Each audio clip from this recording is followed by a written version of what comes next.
वाणिज्य महाविद्यालय प्राचार्य नाथा मुकाटे सर जे या कार्यक्रमाचे प्राचार्य पण आहेत आणि मुख्य अध्यक्ष पण आहेत, तसेच येथे उपस्थित असलेले ज्यांच्या कष्टामुळे आज तुम्ही इथे बसलेले आहात, जे सातत्याने कष्ट घेतात तुमच्यासाठी.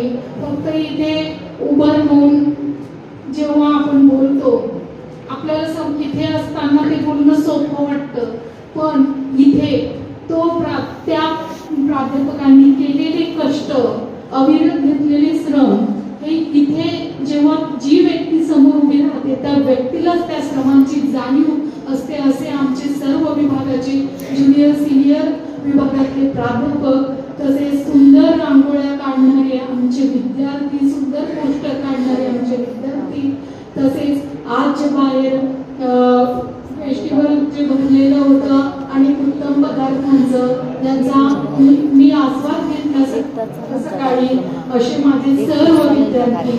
आणि नकळतपणे मला माहित नाही पण या कार्यक्रमासाठी ज्यांनी हातभार लावलेले मोलाचे कष्टाने असे प्रशासकीय विभागाचे कर्मचारी, तसेच उत्तम सूत्रसंचालन करणाऱ्या मॅडम, तसेच चुकून जर कोणाचं नाव घ्यायचं राहून गेलेलं असेल तर असे सर्व सहकारी, या सर्वांचं मी आजच्या महिला दिनाच्या निमित्ताने स्वागत करते. तसेच प्रत्येक महान आणि कर्तृत्ववान व्यक्तीच्या मागे, त्याच्या जीवनामध्ये, प्रत्येक त्याच्या यशामध्ये एका स्त्रीचा हात असतो. अशा सर्व महान स्त्रियांना मानाचा मुजरा मी प्रथम करते. शिवाय महिला दिनाच्या निमित्ताने आपण दरवर्षी एक आनंद सेलिब्रेट करतो आणि खूप सुंदर कार्यक्रम दरवर्षी साजरा केला जातो. तर या कार्यक्रमामध्ये प्रथम आपण या जागी किंवा मी या जागी उपस्थित आहे, तर याचं प्रथम श्रेय मी सावित्रीबाई फुलेंना देते. कारण त्यांनी चिखल झेलला, अनेक लोकांचे शाब्दिक फटके झेलले, तरी त्यांनी हार मानली नाही.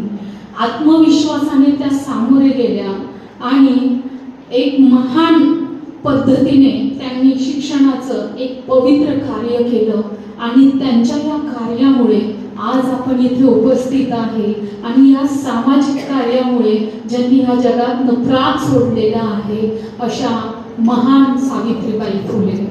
दुसरं, डॉक्टर बाबासाहेब आंबेडकर यांच्या मागे साथ देणाऱ्या रमाई, शिवाय साने गुरुजी, या गुरुजींवर उत्तम संस्कार करणाऱ्या यशोदाबाई, शिवाय कर्मवीर भाऊराव पाटील यांच्या कार्याला गरीब विद्यार्थ्यांना एका सन्मानाने आयुष्य जगता यावं, त्यांचं आयुष्य उभं करता यावं अशा लक्ष्मी वहिनी, जेव्हा ते काहीही करत नसतात काम, अचानक त्यांच्या घरी पाहुणे येतात. पाहुणे वडिलांना त्यांच्या विचारतात, काय करतो तुमचा मुलगा? तेव्हा त्यांचे वडील सांगतात कर्मवीर अण्णांचे की काही नाही, फिरतो आणि खातो पितो आणि उठतो बसतो. आणि त्या लक्ष्मी वहिनींच्या डोळ्यातनं पडणारे अश्रू आणि त्या अश्रूंना ते उठतात, जेवण नाही, भरल्या ताटावरून उठतात आणि आशिया खंडातली एक महान संस्था जी प्रस्थापित होते, एका महिलेच्या अश्रूंमध्ये एवढी मोठी ताकद असते आणि जी रयत शिक्षण संस्था उभी करत असते. शिवाय मैं अपनी झाशी नहीं दूंगी असे इंग्रजांना ठणकावून सांगणाऱ्या राणी लक्ष्मीबाई, ज्यांनी स्वतःच्या जीवाची पर्वा नाही केली, छोटस बाळ पोटाशी धरून अनेकांशी युद्ध केल्या अशी झाशीची राणी लक्ष्मीबाई. या सर्वांच्या कार्याला मी मुजरा करते. शिवाय आज 8 मार्च जो आहे, आपण पाहिलं आपल्या 2 शिक्षकांच्या बोलण्यातनं की अमेरिकेतील न्यूयॉर्क शहरामध्ये इस्रायल वस्त्रोद्योग जो होता, त्या वस्त्रोद्योगात कार्य केलेलं आहे. त्यांच्यामुळे आज आपण 8 मार्च जो दिन आहे तो साजरा करतोय. आणि याचा सगळ्यात प्रथम आपल्या भारतीय संविधान जे आहे त्यांनी सुद्धा पुढाकार घेतलेला आहे. स्त्रियांना स्वातंत्र्य देणं, प्रत्येकाला जगण्याचा अधिकार आहे. फक्त स्त्री, आपण स्त्री स्त्री स्त्री म्हणतो ती तर आहेच महत्वाची, पण त्या स्त्री मागे खंबीरपणे उभे राहणाऱ्या एक व्यक्ती पण आहे, जो तिच्या पाठीमागे खंबीर आधार देऊन उभं राहतो. त्यामुळे ती उभी आहे आज इथपर्यंत. म्हणजे स्त्रियांबरोबर पुरुष पण तितकेच महत्वाचे आहे. शिवाय सर्वात महत्वाचं की ह्या दिवसाचा मुख्य हेतू काय आहे? महिलांना सर्वप्रथम सक्षम बनवणं, त्यांच्या पायावर उभं करणं. महिला कुठे कमी आहे का? ती डॉक्टर आहे, ती इंजिनियर आहे, ती काबाड कष्ट करते, ती वैमानिक सुद्धा आहे, ती अंतराळात सुद्धा जाऊन आलेली, कुठेही कमी नाही.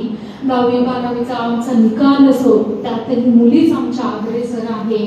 स्मशानाच्या चिते खाली अभ्यास करून रात्रीच्या वेळेस IAS ऑफिसर होणाऱ्या या आमच्या मुली आहेत. शिवाय एवढंच नाही तर आमच्या स्त्रिया सोपं नाहीये, डबल परफॉर्मन्स करतात. त्या घरात राबतात आणि बाहेर पण राबतात. सकाळी उठतात, घरासाठी आटापिटा करतात.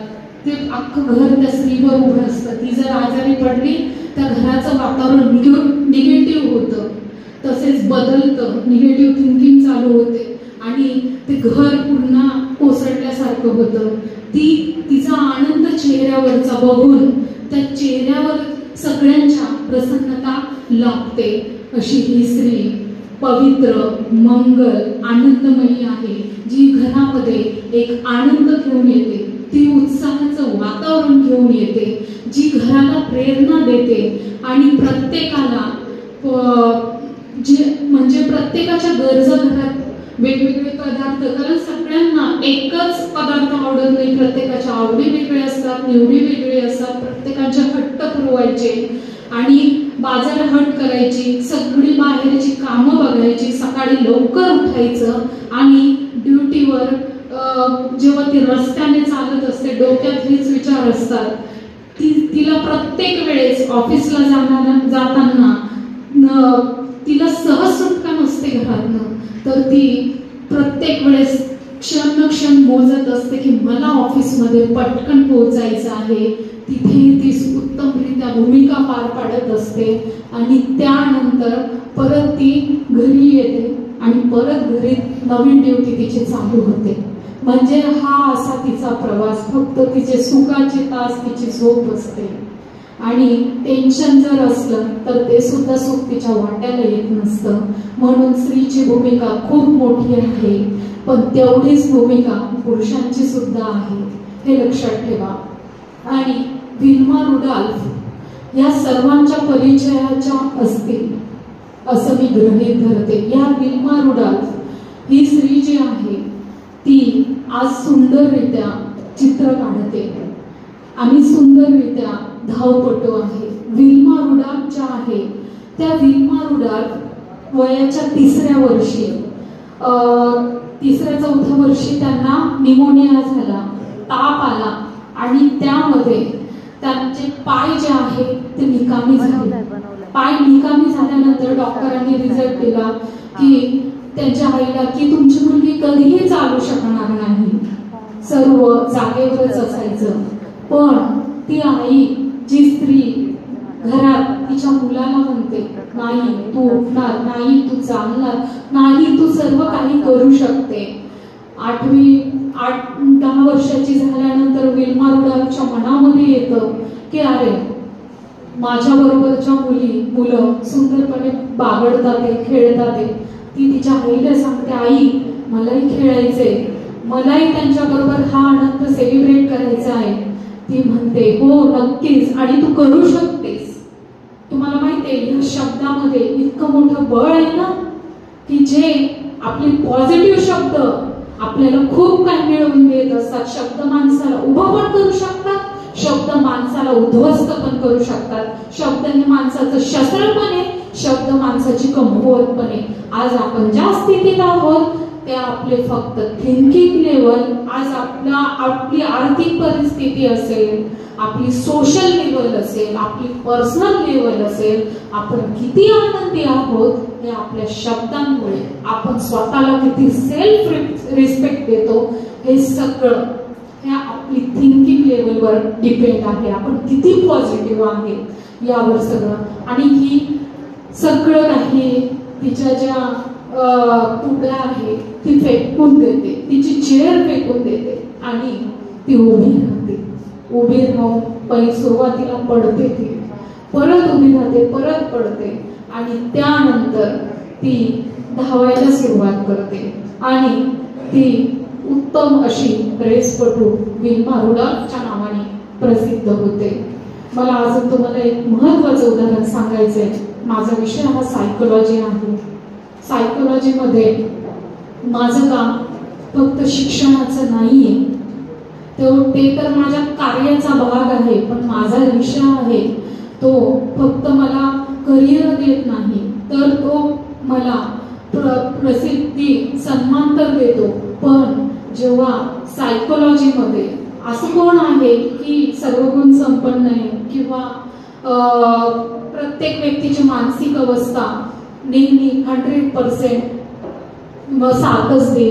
प्रत्येकाला प्रॉब्लेम आहे, प्रत्येकाला समस्या आहे, पण ह्या समस्यांना धीराने तोंड कसं देता येईल, सुंदररित्या जगता कसं येईल, हे जगण्याचा विषय आहे आमचा सायकोलॉजी.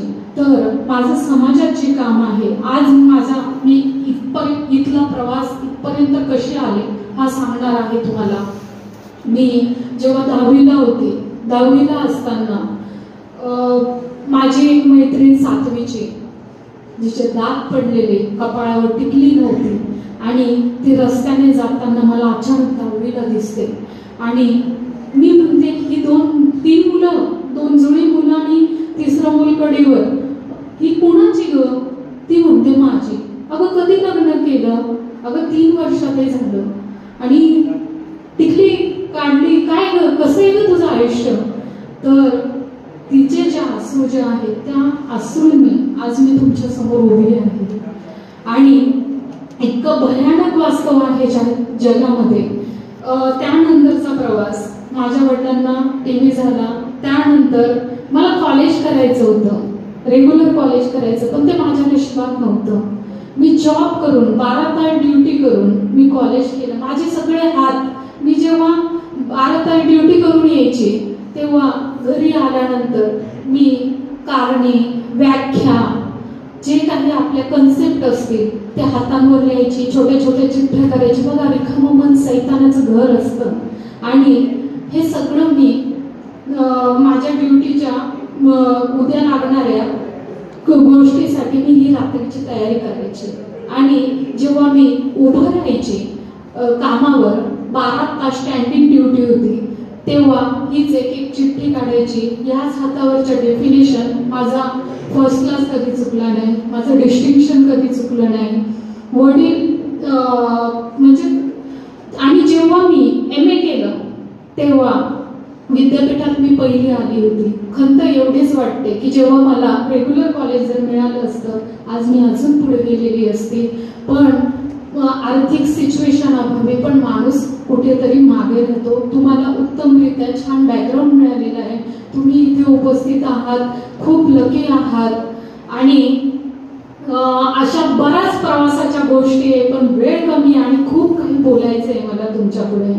शिवाय मी डॉक्टर बाबासाहेब आंबेडकर फाउंडेशन, जे नीती आयोग आहे त्यामार्फत सरकार प्रणीत ते फाउंडेशन आहे मुंबईचं, महाराष्ट्रात अनेक ठिकाणी मी व्याख्यानं दिलेली आहे.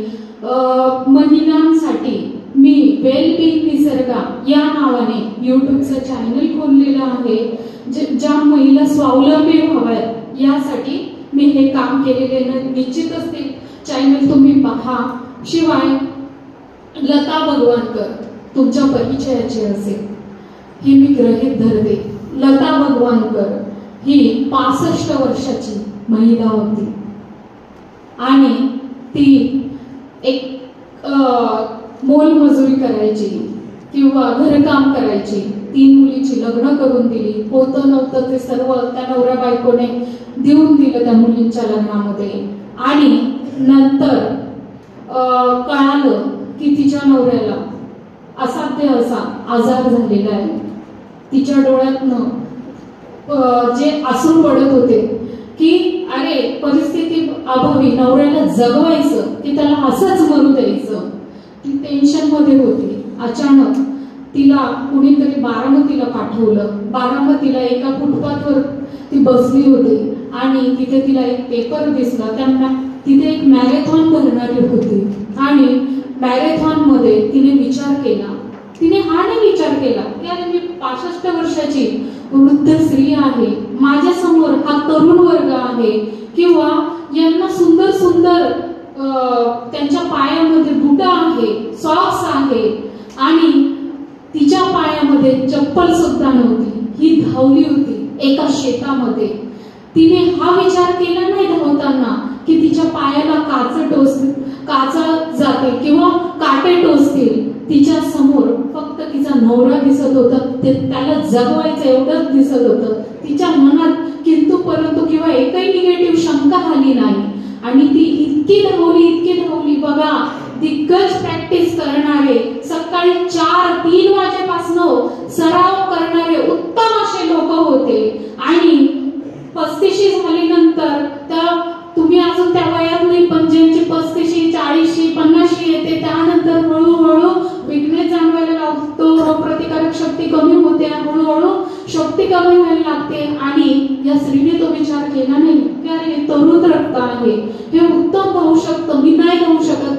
हा विचार तिने निगेटिव्ह केला नाही आणि ती इतकी धावली की तिच्या नवऱ्याला तिने जीवन दिलं. सर्वात महत्वाचं अजून मला एक उदाहरण मी सांगू इच्छिते की एका जेलमध्ये एक कैदी होता. त्याला शिक्षा द्यायची होती पण फाशीची नाही. तर जेलर म्हणाला की तुला जी शिक्षा द्यायची आहे ती कारागृहामध्ये एक नाग सोडला जाईल आणि तो तुला चावेल आणि तिथे तुझा मृत्यू असेल. तर त्या नागाचे दात काढलेले होते. तुम्हाला माहिती आहे दात काढल्यानंतर त्याच्या ही विषच नसणार आहे. पण ती जी भीती त्या जेलर मध्ये निर्माण झाली आणि जेव्हा भीती निर्माण होते, निगेटिव्ह केमिकल त्याच्या शरीरात निर्माण झालं, त्या केमिकलने तो मेला. ते विष त्याच्या नाग किंवा साप जेव्हा चावतो जे विष तयार होतं ते त्या भीतीमध्ये त्यांनी ते पाहताच ते निर्माण झालं हे खरं आहे आणि तो तिथेच मेला. दुसरं इमोटो नावाचा शास्त्रज्ञ त्यांनी पण संशोधन केलं. काय संशोधन केलं? काचेच्या कोऱ्या करकरीत बरण्या घेतल्या, 2 बरण्यांमध्ये भात ठेवला. एक बरणी जी आहे ती अंधारमय खोलीत ठेवली, एक बरणी जी आहे ती उजेडामध्ये ठेवली आणि येता जाता ज्या उजेडात ठेवलेल्या बरणीला तो म्हणे निसळणार, हा भात चांगला नाही राहणार, येणाऱ्या जाणाऱ्यांच्या नजरा नेहमी निगेटिव्ह त्या बरणीवर पडत होत्या. आणि जेव्हा ती अंधारमय खोलीत ठेवली गेली तेव्हा तो तिला म्हणायला लागला की नाही हा भात छान राहणार, पांढऱ्या शुभ्र राहणार.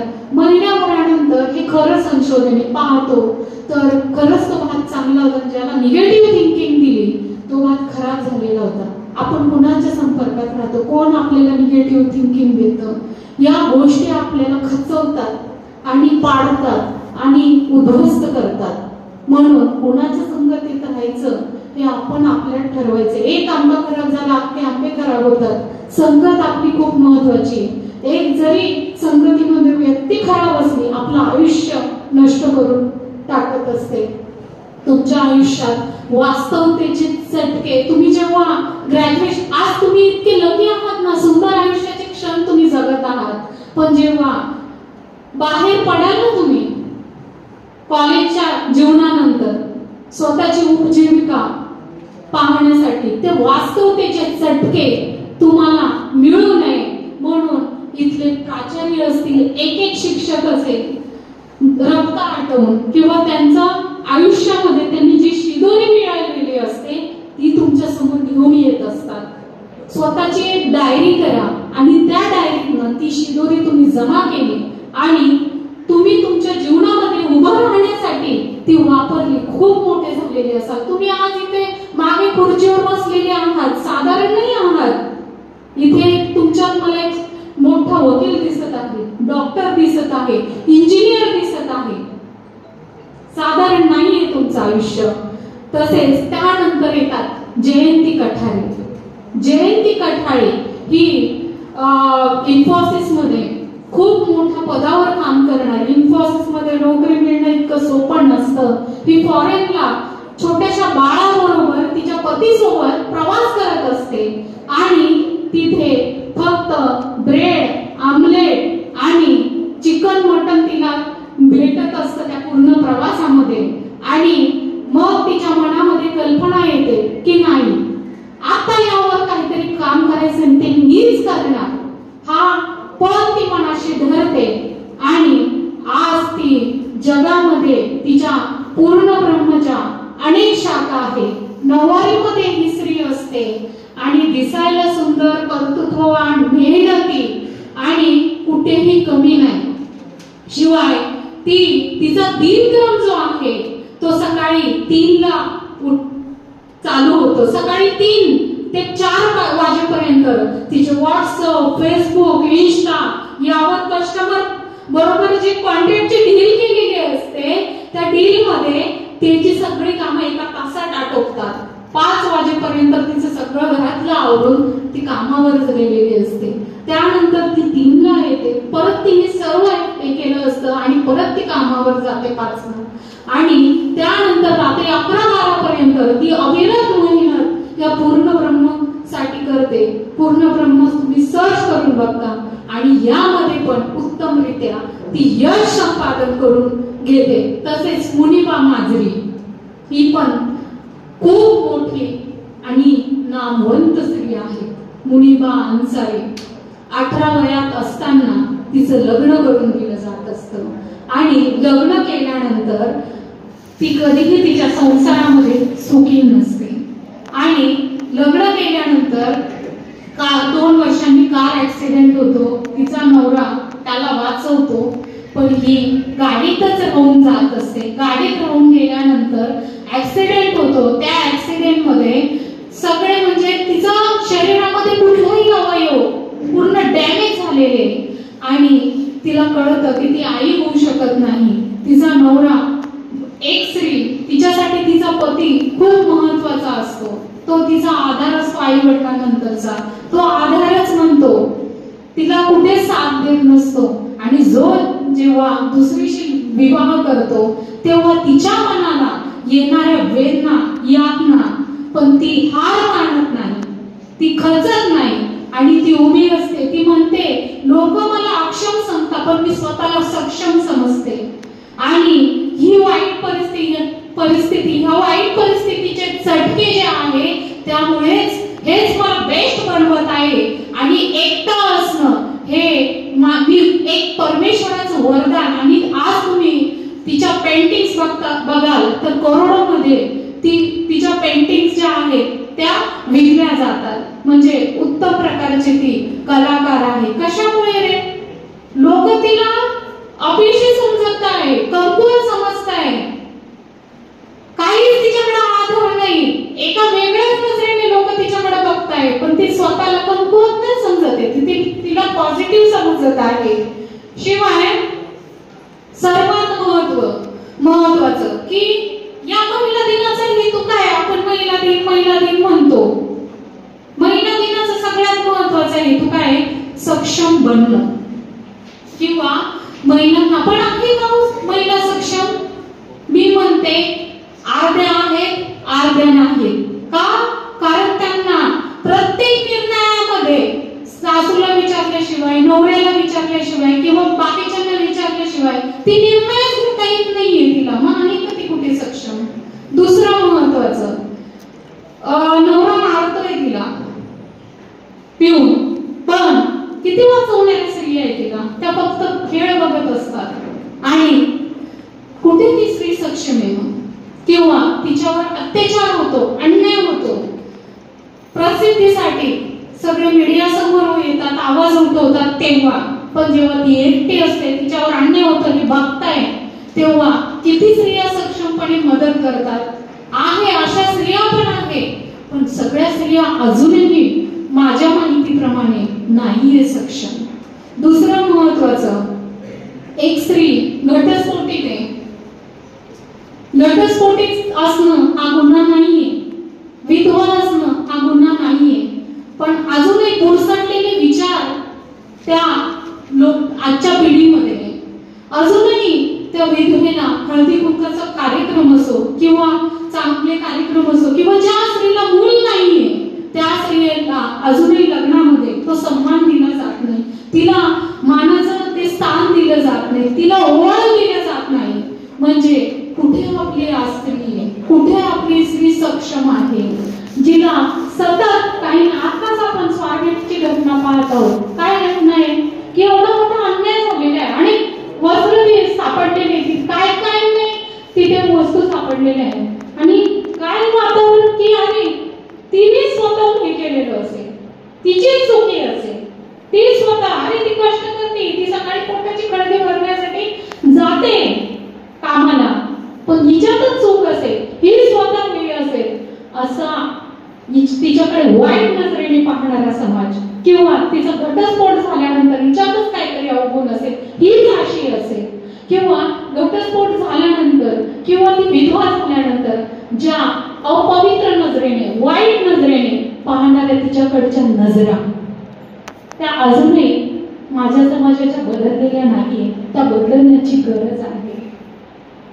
एक साधन म्हणून आज स्त्रीकडे पाहिलं जात आहे, पण खरा जो तिचा प्रॉब्लेम आहे, तिच्या मनाला होणाऱ्या वेदना ज्या आहेत त्याचा विचार फक्त स्त्रियांचा नाही होणार, पुरुषांचं पण मी म्हणते.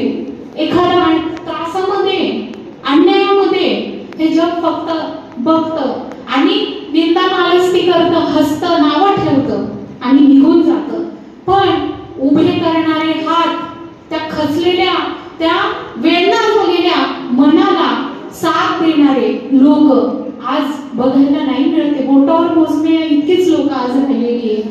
पडतोय ना पडू दे, जातोय ना हा कसा मागे जाईल, ही कशी मागे जाईल आणि मी कसा पुढे जाऊ, तिला मागे त्याला मागे सोडलं जातं. आणि आपलंच स्थान कसं मी निश्चित करू शकेल, मोठं करू शकेल, या व्यक्तीची बदनामी मी कशी करू शकेल. ती व्यक्ती तशी नसते. प्रत्येक व्यक्तीकडून चुका होतात, पण त्या चुका का झालेल्या आहे याचा विचार करतो का? त्या व्यक्तीची फॅमिली हिस्ट्री पाहतो का आपण? त्या व्यक्तीचं स्वतःचं मानसिक संतुलन पाहतो का? त्या व्यक्तीला पर्सनली आपण ओळखतो का? नाही. फक्त वरवरच्या कुणीतरी काहीतरी सांगून दिलं म्हणून कुणाविषयी ऍक्शन घेणं हे सुद्धा आज आपल्या समाजामध्ये चालतं. मग हे योग्य आहे का? तर मला एवढंच म्हणायचं आहे की या बारकाव्यांचा सारासार विचार करून कुणालाही नावं न ठेवता ती व्यक्ती ह्या सिच्युएशनला अशी वागते का वागते, कारण कुणी सहज नाही वागत, कुणाची मजबुरी असते, कुणाचं टेन्शन असतं, आयुष्यात काहीतरी झालेल्या घटना असतात, स्वतःची पर्सनल लाईफ असते, त्यामुळे व्यक्ती म्हणून माणसाला उभं करायचंय, आपल्याला खचवायचं नाही. पण आज खचवणारे पाडणारे हातच जास्त आहे, उभं करणारे हात जे आहेत ते फार कमी दिसत आहे आपल्याला. शिवाय सर्वात महत्वाचं, पळून जाणाऱ्या मुलींसाठी मी एक काउन्सिलर आहे, तर अनेक घोर पडलेली आयुष्य मी पाहिलेली आहे पळून जाणाऱ्या मुलींविषयी. आई वडिलांनी जेव्हा लग्न लावून दिलं जातं तेव्हा त्या मुली समाजामध्ये सन्मानाने जगू शकतात, पण जेव्हा ही लव्ह मॅरेज करत असते आणि निघून गेलेली असते त्या आई वडिलांना तिच्या घरी येता येत नाही आणि त्यानंतर तिला होणारा जो त्रास असेल, तिला होणारी मारहाण असेल, तेव्हा कुणीही तिला वाचवायला येत नसतं आणि खूपच त्रास झाला तर आत्महत्येशिवाय तिला पर्याय नसतो. म्हणून मला मुलींना सांगणं गरजेचं आहे, आपले सगळ्यात मोठे हितचिंतक आपले आई वडील, दुसरे हितचिंतक आपले गुरुजन वर्ग. कारण तुमच्या आई वडिलांना जेवढं वाटतं ना की आपल्या मुला मुलींचं नुकसान होऊ नये, त्यांचं भलं व्हावं, तेवढं तुमच्या शिक्षकांनाही वाटतं की माझ्या मुलीचा रिझल्ट कसा मी उत्तम आणू शकेल, तिला विद्यापीठामध्ये कशी उत्तम आणू शकेल आणि तिचा सर्वांगीण परिपूर्ण विकास मी कसा करू शकेल, हे खूप महत्वाचं आहे. दुसरं महत्वाचं, अनेक मुली मी माझ्या काउन्सिलिंग मधनं बघत आहे की पळून जातात, कुठल्या तरी लॉजवर सापडतात आणि ज्याच्याबरोबर पळून गेलेले असतात त्या मुलाऐवजी दुसरीच व्यक्ती असते शेजारी, तिच्याकडे कुठला मार्ग असतो? शेवटी ह्या लोकांना तिच्याकडे तो व्यवसाय स्वीकारण्याशिवाय दुसराही कुठलाही मार्ग नाही. ती बदनाम होते तेव्हा ही वाईट चालीची स्त्री आहे, ही त्या लायकीची नाही, ही अपवित्र स्त्री आहे, पण तिचे आयुष्य किती उभी केलेली आपल्या समाजाने.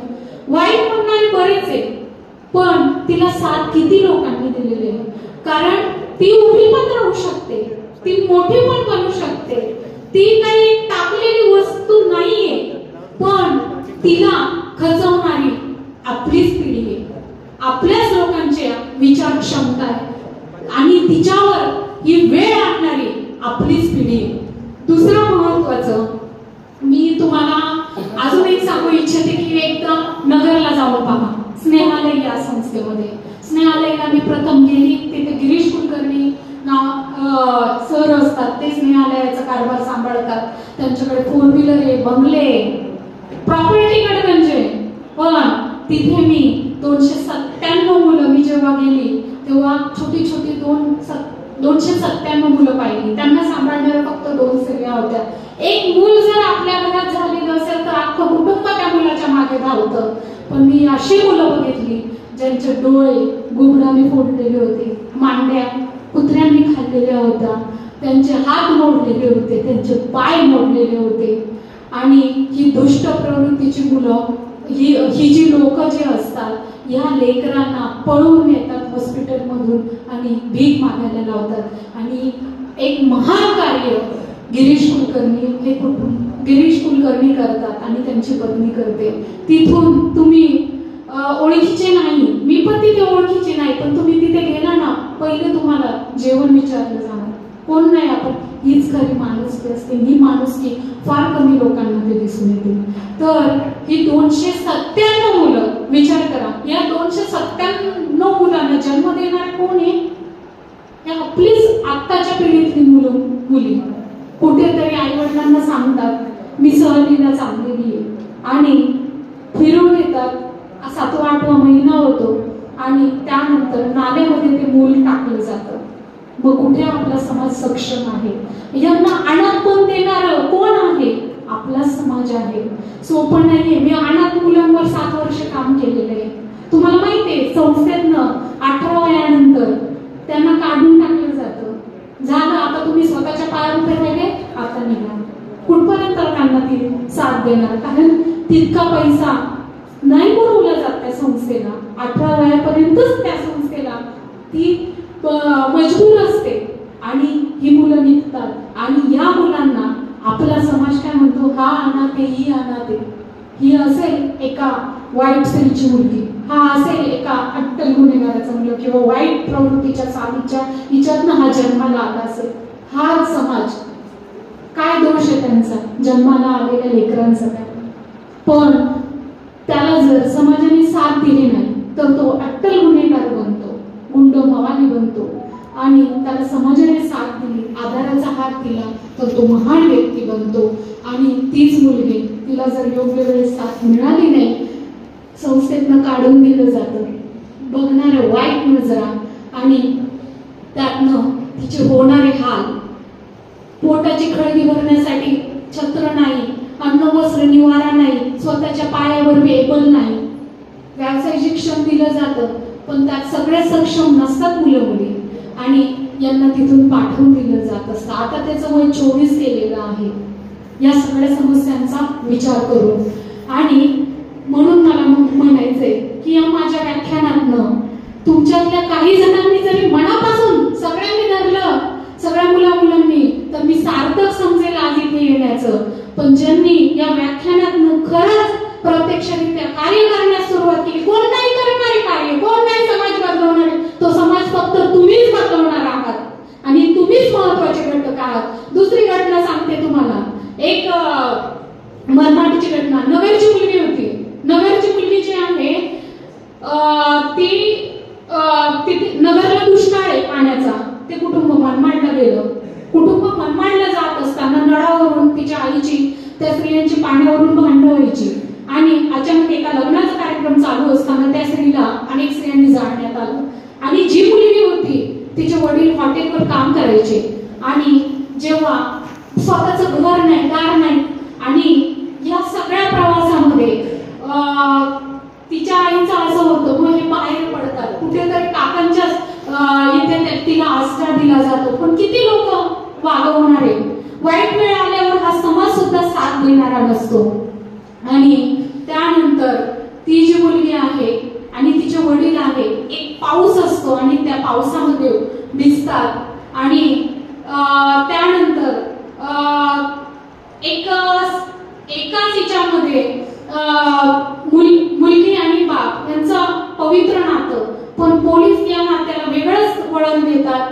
पोलीस तिच्या वडिलांना घेऊन जातात, एका बस स्टॉपवर झोपलेले असतात, थकून भागून आलेले, आणि ह्या मुलीला चुकीच्या गोष्टीकडे पाठवून दिलं जात असतं, वळावं लागतं. म्हणजे माणसाची मजबुरी जी आहे, परिस्थिती जी आहे, तीच स्त्रियांना दुर्बळ बनवत असते. शिवाय खेकड्याची पण मी तुम्हाला एक गोष्ट मला महत्वाची सांगायची की खेकडा जो असतो ना तो एक टाकला ना, एक मुलगा असतो तो समुद्रावर जात असतो आणि तो त्याच्या वडिलांना, त्यांचा व्यवसाय असतो खेकड्याचा, आणि एक खेकडा जाळीत टाकल्यानंतर खूप त्रास होतो त्यांना आणि तो प्रश्न विचारतो की बाबा हा खेकडा का बसत नाहीये. त्यानंतर म्हणतात तू शांत बस, तुला उत्तर मिळेल. त्यानंतर दुसरा टाकता, तिसरा टाकता, चौथा, अजिबात त्रास होत नाही. एक टाकला तर, कारण का आपल्या भारताची मानसिकता काय आहे, पुढे जात असताना पाहिजेच नाही. म्हणून ही मानसिकता पण कुठेतरी आपल्या देशातल्या काही लोकांनी काढून टाकणं गरजेचं आहे. शिवाय स्त्री ही वरचढ आहे, तिचा आहार दुप्पट आहे, तिची बुद्धी जी आहे ती चौपट आहे. शिवाय तिची काम करण्याची धडाडी जी आहे ती हाटपट आहे. म्हणजे एवढा मोठा स्त्रीचं हे, ती जेव्हा बिघारी काम करत असते, इकडे मूल जन्माला येतं आणि ती नाळ ती ठेचते, ती तोडते आणि इकडे त्या मुलाला घेऊन ती काम करत असते. म्हणजे इतकी दुर्गम्य आणि प्रचंड सामर्थ्य आज आपल्या स्त्रीमध्ये. तर आज आपण एक ऍक्टिव्हिटी घेणार आहोत सायकोलॉजिकल बेसवर. तर त्यासाठी मी जे ऍक्टिव्हिटीसाठी येऊ इच्छिता अशा 5-6 मुलं मुलींनी यायचंय. कोण येणार? ऍक्टिव्हिटी फार सोपी आहे, या पटकन. चला, 2 मध्ये माया, साक्षीचा माया, वैष्णवी, बाई, किती 2 पाहिजे, गाड्या किती पाहिजे, तांबडी पाहिजे,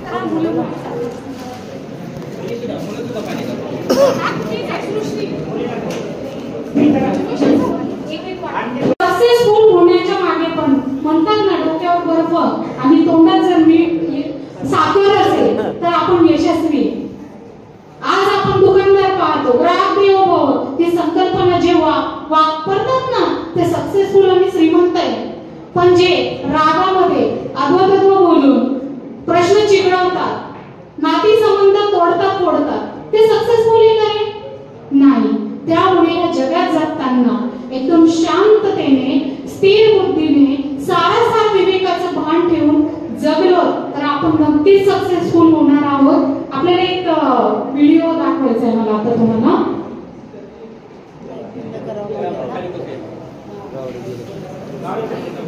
आपल्या जीवनामध्ये आपल्या दिवसभरात किती विचार येतात मुलांना माहिती का? 60,000. त्या 60,000 विचारांमध्ये दर मिनिटाला तुमच्यामध्ये किती विचार येतात माहिती का? दर मिनिटाला 45 ते 47 विचार तुमच्या मनामध्ये येत असतात. म्हणजे तुमचं अंतर्मन जे असतं ते टेप रेकॉर्ड सारखं काम करतं. मग त्या विचारांना तुम्ही कसं बनवायचं हे तुमच्या हातामध्ये.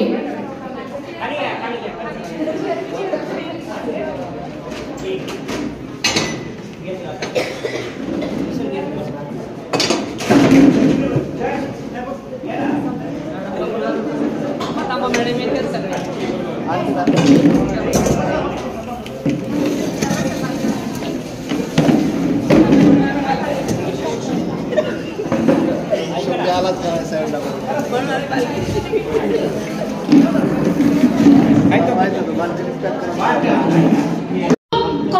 सिच्युएशन काय आहे याचा पण विचार करणं गरजेचं आहे. स्वामी विवेकानंद म्हणतात की तुमचं स्वप्न जे आहे ते आकाशा एवढं बघा, तुमचा नेम तुमचा झाडापर्यंत तरी लागेल. म्हणून आपलं स्वप्न जे आहे ते आपण कसं पाहिलं पाहिजे, मोठं पाहिलं पाहिजे. शिवाय आपण काय करतो, बरेच जण इतरांच्या सुरामध्ये काय करतात, सूर मिळवण्याचा प्रयत्न करतात आणि त्यामुळे आपलं आयुष्य कसं होतं रे, बेसूर होतं. मग आपण जे आहोत, जसे आहोत तसं आपलं आयुष्य आपण ऍक्सेप्ट करायला पाहिजे, तरच आपण यशस्वी होऊ शकतो. शिवाय मिचेल बाम यांनी सेल्फ टॉक यावर अनालिसिस केलेलं आहे. तो काय म्हणतो रे की तुमचे सेल्फ टॉक जे आहे ते नेहमी पॉझिटिव्ह असणं गरजेचं आहे. जसं मी म्हटले की 60,000 विचार जे आहे प्रत्येक दिवसाला येतात आणि त्यात 45-47 मिनिटाला तुमचे विचार प्रत्येक येत असतात. एक नकारात्मक विचार जो आहे तो 1000, एक नकारात्मक शब्द 1000 नकारात्मक विचारांना जन्म देत असतो. म्हणून इथे महत्वाचं आहे की विजय भाऊ काय म्हणतो की तुमचे सेल्फ टॉक जे आहे ते चांगले ऍक्टिव्ह होणं गरजेचं आहे. शिवाय आपण आपल्या आयुष्यामध्ये आनंद मिळवण्यासाठी धावतो, पळतो. आपल्याला सुरुवातीला काय, आपलं जर साधारण घर असेल, पत्राचं घर असेल, आपल्याला हवं असतं स्लॅबचं घर. स्लॅबचं घर झाल्यानंतर आपल्याला हवं असतं बंगला. बंगला झाल्यानंतर मर्सिडीज. मर्सिडीज झाल्यानंतर आपल्या अति सुंदर कशा असतील, आपले बंगले कसे सुंदर असतील आणि त्यानंतर आपल्याला एक उत्तम सगळ्यांमध्ये श्रीमंतीला आपण धाव घेत असतो.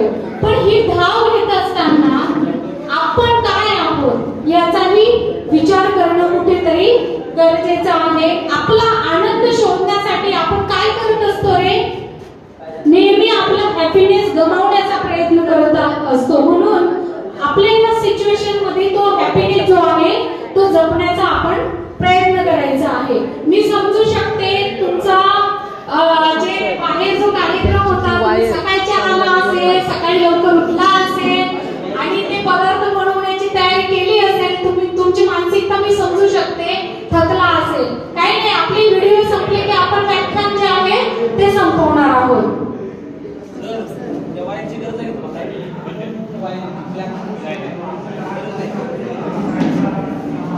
ताकदीच्या जोरावर रोजच असं करणार आणि तिकिटाशिवाय प्रवास करत राहणार. काहीतरी करावं लागेल. ड्रायव्हर कंडक्टरला म्हणाला, अगदी बरोबर म्हणतोय, आजपासूनच व्यायामशाळेत जायला सुरुवात कर. शेवटी ताकदीलाच उत्तर द्यायला लागतंय. कंडक्टरला ड्रायव्हरचं म्हणणं पटलं. मग काय, रोजचा व्यायाम सुरू झाला. काही महिन्यातच कंडक्टर तगडा झाला, बलदंड झाला. एके सकाळी जेव्हा कंडक्टरला आत्मविश्वास वाटला की तो त्या शेपटीसोबत सामना करू शकतो, तेव्हा तो त्याच्या समोर जाऊन उभा ठाकला. कंडक्टरला पाहता तो पुन्हा बोलला, शेपटी तिकीट नाही देता. गेल्या कित्येक महिन्यांपासून बघतोय तो विना तिकीट प्रवास करतोय. लाज वाटत नाही का? कधी विचार कर, एकच उत्तर, शेटी तिकीट नाही देता, शेटी तिकीट नाही देता. मला जरा सांग तरी तू तिकीट का घेत नाही? अरे गुस्सा कशाला करता कंडक्टर साहेब? त्यावर शांतपणे तो माणूस उत्तरला, क्योंकि शेट्टी के पास बस का पास है ना. या उत्तराने कंडक्टरच्या पायाखालची फक्त जमीन सरकारची राहिली. या गोष्टीतून आपल्याला हे शिकायला मिळतं, एखाद्या समस्येचं उत्तर काय शिकायला मिळालं की इतका वेळ जर त्याने घातला नसता तर पटकन त्याला त्याच्या समस्येचं उत्तर मिळालेलं असतं. तसंच होतं आपला सगळ्यात जास्त वेळ काय होतं, निगेटिव्ह विचारांमध्ये जातो. त्यामुळे आपल्याला आपल्या आयुष्यातल्या समस्यांची उत्तरं मिळत नाही. या गोष्टीसारखं आपलं आयुष्य होऊन बसतं.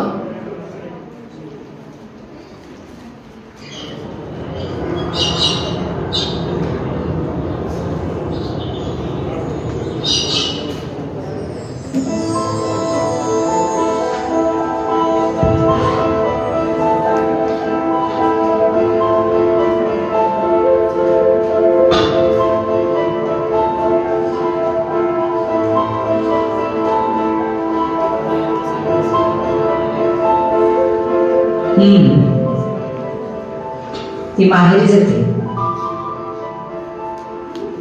उद्या सकाळी निघणार आहे, पण बॅग भरायची नंतर आतापासूनच. जशी काय हजारो महिलांचा प्रवास करायलाच निघाली. शहरातल्या शहरात माहेर आहे म्हणून तर एवढ्या वर्षात एकदाही माहेरी राहायला जाता आलेलं नाही. ऑफिस ते घर आणि घर ते ऑफिस एवढंच. घरात घरातलं काम आणि ऑफिसात ऑफिसातलं. सकाळची भाजी आणि आमच्या दोघांच्या डबांच्या पोळ्या मीच करते. संध्याकाळी ऑफिसातून आल्यावर रात्रीचा स्वयंपाकही मीच करते. म्हणजे सासूबाईंना काय, त्यांच्याही भाऊच्या दुपारच्या 2 पोळ्या केल्या आणि कुकर लावला की झालं. येते की यांचं आपल्या सगळा करून वापरत.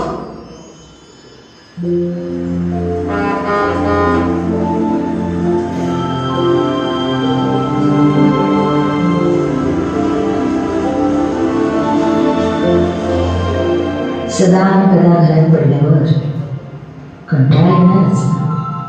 या राणीसाहेब सकाळच्या 4 पोळ्या आणि भाजी रुकून जातात. पुढचं सगळं विस्तार असते मी. पण ते दिसत नाही कोणालाच. घरातच असते ना मी आहे म्हणून ट्युशन नाही राहूला. मी शिकवते म्हणून पहिला 5ात होतो. पण हिला काही आहे का त्याचं?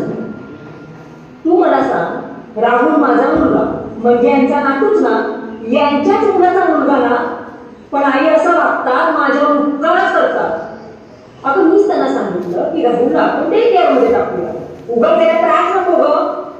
तेव्हा मात्र विरोध केला आणि मग मलाच ऐकून दाखवलं. आई दिवसभर घराबाहेर असते तेव्हा मुलं केविलमध्ये होतात. उगा त्याला डे केअर मध्ये टाकून पोरं कशाला करायचं. म्हणजे मी दिवसभर घराबाहेर असते ते माझ्या मनाला की काय. तू मला सांग, संडेला मला सुट्टी असते तर या महिला मंडळात जाऊन बसतात. मी तीही जात नाही. माझं महिला सगळं खूप पाहिजे. पण मला जरा तरी विरोध हवा की नको. सतत आपल्या 4 भिंतीच्या आत तिथे जर नाही ऑफिसात कामं असतात, डोंगल्याची कामं. दर महिन्यात कुठल्या ना कुठल्या डे साजरा करत असतात. Blue day, green day, pink day. म्हणजे ड्रेस, त्याचं मॅचिंग, फिचिंग सगळं आलं त्यात. अगदी कपाळावरच्या टिकलीपासून घड्याळाच्या पट्ट्यापर्यंत. परवा तर खबरच झाली, जीन्स डे होता त्यांचा. त्याच्यासमोर बोलते मग मी शेवटी, वर्षा हे काय ग मस्त आहे ना जीन्स, त्यांनी सांगितलं. ही मागते आणि माझा मुलगा आपला विचार देतो आणखी जीन्स का फिन्स. त्यांना आवडतं. आमच्या वेळी नव्हतं मी असं. डोकंच फिरलं माझं जीन्स मधून महाभारत झालं तेव्हा. त्यात काय फॅशन आहे, सगळेच घालतात. मुख्य म्हणजे यांच्याच मुलाला मी जीन्स घातलेला आवडतो तर यांचा पण दरफळा. पण नाही ना, तोंडाला नेहमी ते बोलायचं. स्वभावच आहे त्यांचा. म्हणूनच मी ठरवलंय राहुलला घेऊन सरळ 4 दिवस बाहेर निघून जाते. तिथूनच राहुलला शाळेत सोडून आणि मग ऑफिसमध्ये येईल. आणि असेही ना एक टूरवर गेले 8 दिवस. मग बघ बसूनच एकट्याच घरात. वर्षाला वाटतंय मी एकटी पडेल, पण मी नक्कीच प्लॅन केलाय संध्याकडे जायचं. तिला सांगितलंच नाहीये. हो आता संध्या आहे गावातच. किती दिवसापासून बोलते आई ये 4 दिवस राहिला, आई ये 4 दिवस राहिला. पण वर्षाचा संसार सांभाळता तिच्याकडे काही जाता आलेलं नाहीये मला. तिला काय आयडिया त्याचं. उद्यापासून 4 दिवस माहेरी आहे का? पण राहुलला शाळा मागच पडणार. दादा बहिणी नोकरी करतात आणि आईचे पाय दुखतात. म्हणजे ती कितपत राहुलला शाळेतून आणून येऊ शकेल एक शंकाच आहे. त्यापेक्षा मीच त्याला शाळेत सोडलं आणि एखाद्या रिक्षाने घरी येऊन सांगितलं तर. पण येईल ना तुम्ही. सासूबाई राहुलचं सगळं बघतात म्हणून ठीक आहे, निश्चिंत मनाने जाता येतो ऑफिसला. हा संध्या येते न घेऊन घ्या.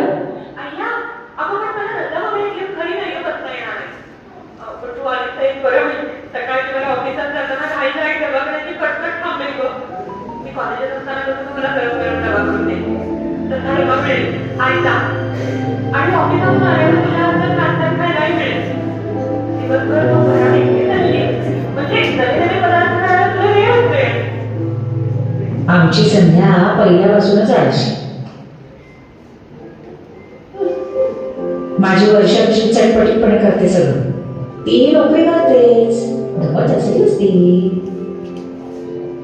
पण तोंडात ठेवायला घरी काही ना काही असतंच.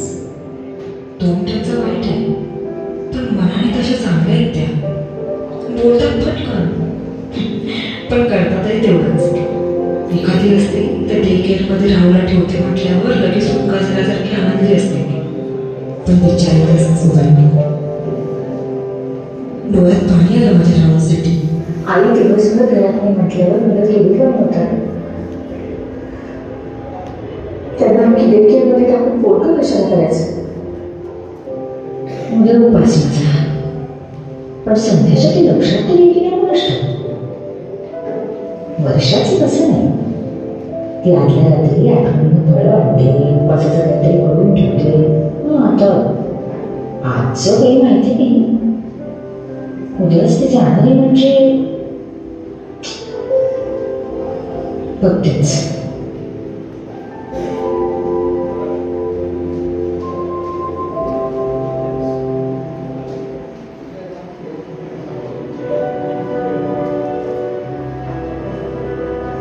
काय हो काय पाणी करा.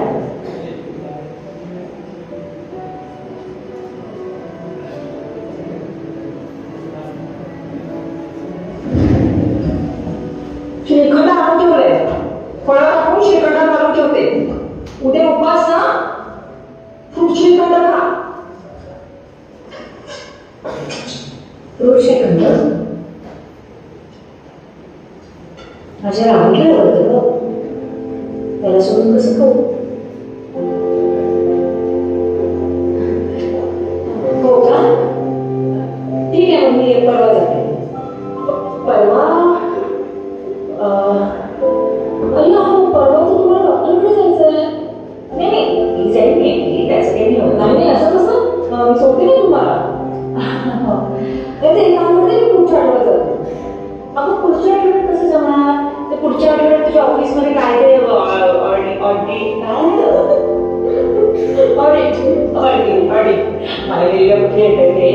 ऑडिट कंप्लीट आहे ना, मग डबा वगैरे मला संपर्क करून द्यायला तुला घरी असते. नाही हो, असं काही नाही. हां, ते काय महत्वाचं नाही, मी नंतरही जाऊ शकते. मग ते आहेच पण तुला जायचं असेल तर जा. अशी बरीच कारणं नंतर मिळत गेली आणि दोघींचं जाणं रहित होत गेलं. कोणीच एकमेकींना बोललं नाही, पण दोघींनाही हे माहिती होतं की त्यांचं विश्व एकमेकींशिवाय अधूर होतं. बघितला हा व्हिडिओ सोडणे खूप महत्वाचा आहे, कारण प्रत्येक व्यक्तीच्या भूमिका ज्या आहेत ती त्या लेवलला, त्या सिच्युएशनला त्या भूमिकेत योग्य आहे. पण आपली थिंकिंग लेवल जी आहे ती चेंज होते, त्यामुळे घरातलं वातावरण निगेटिव्ह होतं. पण तीच थिंकिंग लेवल, त्याच व्यक्तीचं महत्त्व जर आपल्याला कळालं, त्या स्थानावर जर तिने केलेली मेहनत, तिने केलेली ऍक्टिव्हिटी, तर आपलं आयुष्य उज्ज्वल होऊ शकत असतं. तर मला सर्वात महत्त्वाचं सांगायचंय तुम्हाला की तुम्ही आता तुमचे आई वडील तुमची जबाबदारी घेत आहात. पण काही मुलं मॉलमध्ये काम करत असतील, काही मुलं आता जॉब करून शिक्षण घेत असतील. पण सर्वात महत्त्वाचं, हे शिक्षण घेत असताना आपण शिक्षणाचा सर्वात महत्त्वाचा विचार करणं गरजेचं आहे. तुमचा एका दिवसाचा पेमेंट 900 रुपये असेल, कोणाचा 500 रुपये असेल, पण तो तुम्ही जर खर्च केला तर तो दिवसात जाईल. पण तुम्ही तोच पेमेंट मध्ये त्याच तासांमध्ये एक पुस्तक घेऊन जर बसलात सकाळपासून रात्रीपर्यंत, तर तुम्हाला तोच पेमेंट कोट्यावधी रुपये मिळवून देईल. जयकर लायब्ररीमध्ये तुम्ही जर कुणालाही विचारा, जयकर लायब्ररी 5 मजली आहे. तिथे अभ्यासासाठी विद्यार्थी संघर्ष करत असतात.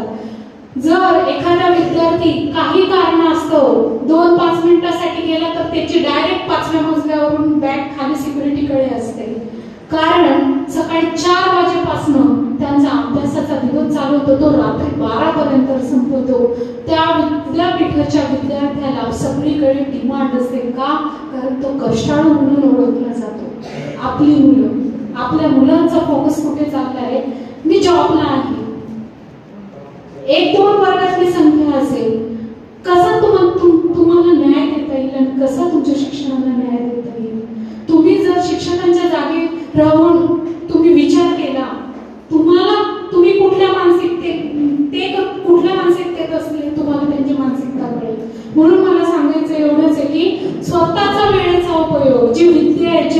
करते, जे कष्ट आहे, जो तुमचा अभ्यास आहे, तुम्ही वर्गात रेग्युलर या, 3-4 तास 5-6 तास जे असतील ते करा, त्यानंतर जॉब करा. खूप मोठे व्हाल तुम्ही, पण तुम्ही सगळाच फोकस तुमच्या जॉबवर दिला आणि इकडे तुमची जर अब्सेंटी राहिली तर सगळ्यात मोठं तुम्हीच तुमचं नुकसान करून ठेवतात.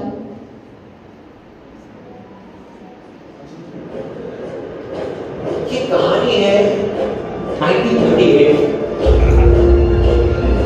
कैरली नाम के एक आदमी की, हंगेरियन आदमी, और वो उस कंट्री का बेस्ट पिस्टल शूटर.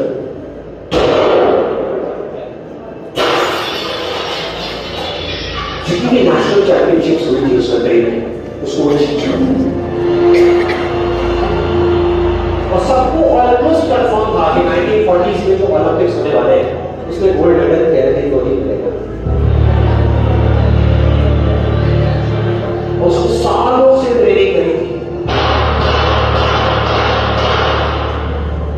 उसका एक ही सपना था, एक ही फोकस था कि मुझे अपने इस हाथ को दुनिया का बेस्ट शूटिंग हैंड बनाना है, बेस्ट बनाना है, बेस्ट बनाना है. और वो कामयाब हो गया, उसने बना लिया बेस्ट शूटिंग.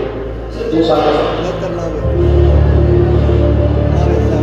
1938 एक आर्मी का ट्रेनिंग कैंप चल रहा था. जो आर्मी में था तो एक एक्सीडेंट हो गया. जो उसी हाथ में जिससे उसने गोल्ड मेडल जीता था उसने एक हैंड ग्रेनेड खाया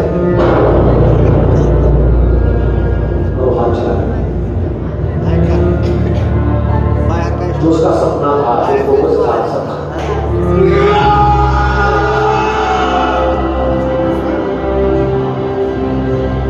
उसके पास 2 रास्ते थे. एक तो ये कि वो बाकी की पूरी जिंदगी होता रहे और कहीं जा करके छुप जाए, या वो जो गोल था जिसपे उसने फोकस किया और उसको मारा गया. उसने फोकस किया उसपे नहीं, जो चला गया था उसके पास नहीं था. उसने फोकस किया उसपे जो उसके पास था.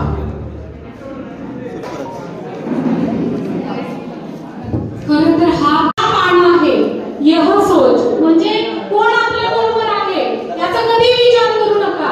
तुम्हाला कुठे जायचं आहे याचा विचार करा. एकदा एक स्त्री, एका गच्चीवर एक जोडपं असतं, ते रोज गच्चीवर येतं आणि त्याच वेळेला दुसरी स्त्री जी असते ती कपडे टाकत असते आणि ती तिच्या पतीला रोज म्हणते, आई किती कपडे, कसले कपडे होते आणि तिला घरात कसा ठेवतो. तर त्यानंतर तो दुसऱ्या असं 2 दिवस होतं, 3 दिवस 7 दिवस होतं, ते रोज निगेटिव्ह बोलत असते त्या मुलीविषयी. त्यानंतर तो काच स्वच्छ पुसतो आणि त्यानंतर ती परत म्हणते, आई ही इतकी 7 दिवसात कशी चेंज झाली. कारण पाहण्याचा ऍटिट्यूड. तो म्हणतो, अगं मी आरसा पुसलेला आहे, बाकी काही केलं नाहीये, तू ज्या आरशातनं पाहत होती तो आरसा मडका होता. म्हणजे आपण कुठल्या व्यक्तीकडं कुठल्या दृष्टीतनं पाहत आहोत त्या दृष्टीमुळे आपली थिंकिंग लेवल ती बनते. मी समजू शकते आता लाईट पण गेलेली आहे. खूप महत्त्वाचे व्हिडिओ तुमच्यासाठी आणले होते, तुम्हाला वेळ पण झालेला आहे. तर मी आता या व्याख्यानाच्या समारोपाकडे वळते की ज्याला स्त्री आई म्हणून कळाली तो जिजाऊंचा शिवबा झाला. ज्याला स्त्री आई म्हणून कळाली तो जिजाऊंचा शिवबा झाला. ज्याला स्त्री बहीण म्हणून कळाली तो मुक्ताईचा ज्ञानदेव झाला. ज्याला स्त्री बहीण म्हणून कळाली तो मुक्ताईचा ज्ञानदेव झाला. ज्याला स्त्री मैत्रीण म्हणून कळाली तो राखीचा श्याम झाला. ज्याला स्त्री मैत्रीण म्हणून कळाली तो राजेचा श्याम झाला. ज्याला स्त्री पत्नी म्हणून कळाली तो सीतेचा राम झाला. ज्याला स्त्री पत्नी म्हणून कळाली तो सीतेचा राम झाला. शेवटची एक कुसुमाग्रजांची कविता आहे, ओळखलं का सर मला, जी सगळ्यांच्या परिचयाची, जी आपल्यामध्ये दुर्दम्य आत्मविश्वास निर्माण करते. ओळखलं का सर मला, पावसात आलं कोणी, कपडे होते करदवलेले, केसावरती पाणी, क्षणभर हसला नंतर हसला, बोलला वरती पाहून, गंगा माई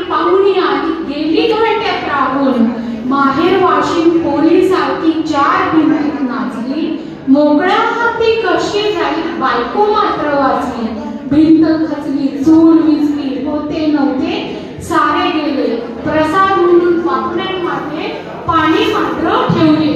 कारभारणीला घेऊन संगे आता लढतो आहे. कारभारणीला घेऊन संगे आता लढतो आहे. चिखलगाळ काढतो आहे, पडकी भिंत बांधतो आहे. खिशाकडे हात जातात हसत हसत उठला. खिशाकडे हात जातात हसत हसत उठला. पैसे नको सर मला एकटेपणा वाटला. पैसे नको सर मला एकटेपणा वाटला. मोडून पडला संसार तरी मोडला नाही.